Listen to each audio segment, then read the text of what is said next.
All right. All right, so the finale was pretty explosive.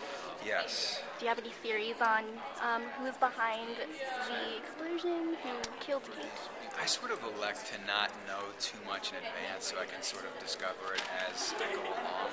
I think the medium of TV is such a moment-to-moment process that I sort of elect to, I say, tell me whatever I need to know to make sure I'm playing it right, but everything else let me discover. And a lot of things I like to discover as we're shooting the scene and things like that. So, I mean, obviously I know the lines, but, you know, I'm opening a box and there's something inside or whatever. I'm like, don't tell me or don't show me before. So I like the element of just kind of being in the moment and surprise. And I do know if I know Neil, and I feel like I know him pretty well, I think he'll definitely be looking for who did this to Kate and how he can avenge her death and well, skirting around Peter's authority.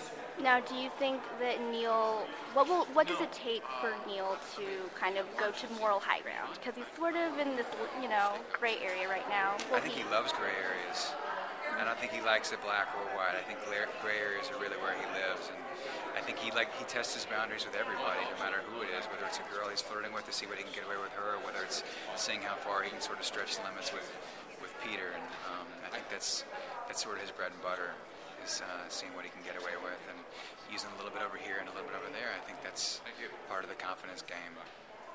Now, Jeff teased to us that Neil and June would be singing some songs in the dinner party. Great. Any requests for, June? Any requests? Well, if I'm going to sing with June, I mean, it would have to be something Rat Pack influenced, something, a good old Frank song or a Dino song, something like that was in character and that Neil would know would be in his, and she would too, something that would be really in both their wheelhouses. And anything that you can tease to us for season 2? I know that you don't have scripts yet or anything like that. I wish I knew more than I did. I just, I'll tell you this, Neil is not somebody who's going to sit around and wallow in sorrow or sadness. It's not going to be a drawn-out soapy thing. If anything, he'll overcompensate with the charm and humor and get down to business of finding out who went after Kate and figuring out if cooperating with the FBI is something he really wants to do, or if he wants to stay over on the other side a little bit more. But he's certainly not going to be jumping across the moral spectrum completely anytime soon. All right, thank you so much. Thank you.